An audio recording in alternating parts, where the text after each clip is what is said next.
As a child, I was told sticks and stones may break your bones, but words can never hurt you.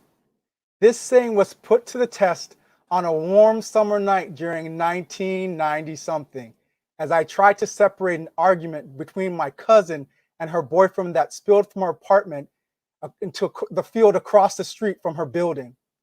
Just before the dispute could become physical, I jumped between my cousin and her boyfriend and begged her to stop arguing and just come home. As you can imagine, that night was emotionally charged, and I played the role of the annoying little cousin that had stuck my nose into business that did not concern me.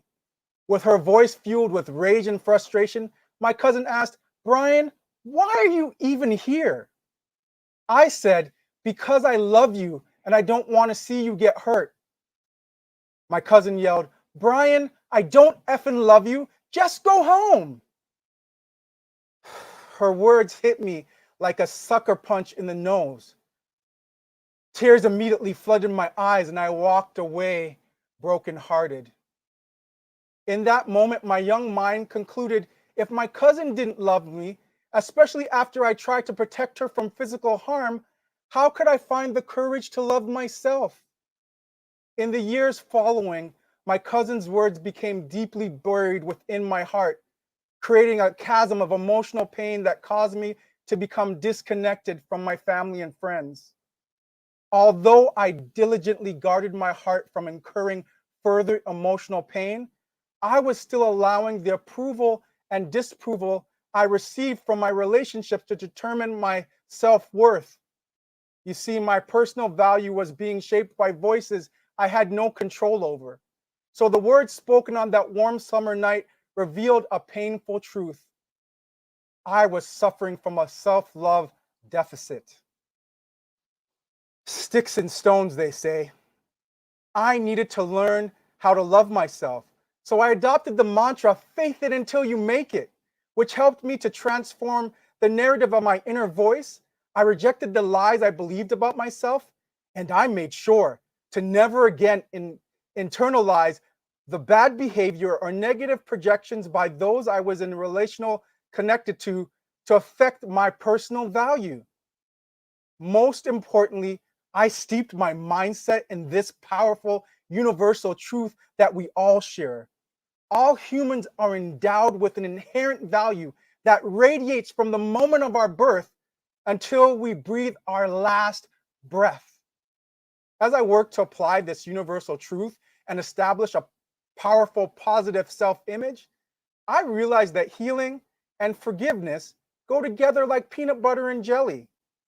I needed to forgive my cousin, but over the years, I told myself that she didn't remember the argument, or if she did, she probably wouldn't care how her words have affected me.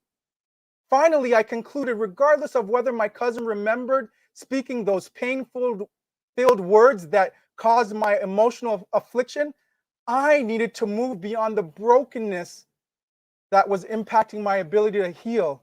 And forgiveness seemed like the most likely way to achieve the emotional wholeness that my soul so desperately yearned for. Thankfully, the architect of the universe has this incredible way of knowing the earnest intentions of our hearts while pivoting our pain towards a greater purpose. And that greater purpose was the liberation of a man whose heart was trapped in a traumatic moment from his youth so that he could become emotionally whole and a loving, vulnerable father his daughter so desperately needed him to be. Even though my cousin never requested to be forgiven, I still chose to forgive her anyways. And this decision allowed me to experience a level of healing that has shifted the way I process emotions and my ability to overcome it. Oh, I was no longer a victim. I was finally free. My friends, time does not heal all wounds. Forgiveness does. But when we neglect this part of the healing process, our trauma remains deeply embedded within our hearts, leaving us trapped in the pain of our past while poisoning our present reality. Words may not be sticks or stones, but as we all know, they can cause deep emotional wounds that can afflict us far beyond the healing of any broken bone. So we must choose to forgive, not for the sake of those who have harmed us, but so that we can be free to experience a level of personal growth that transforms our life and shifts the atmosphere of every room we are present in.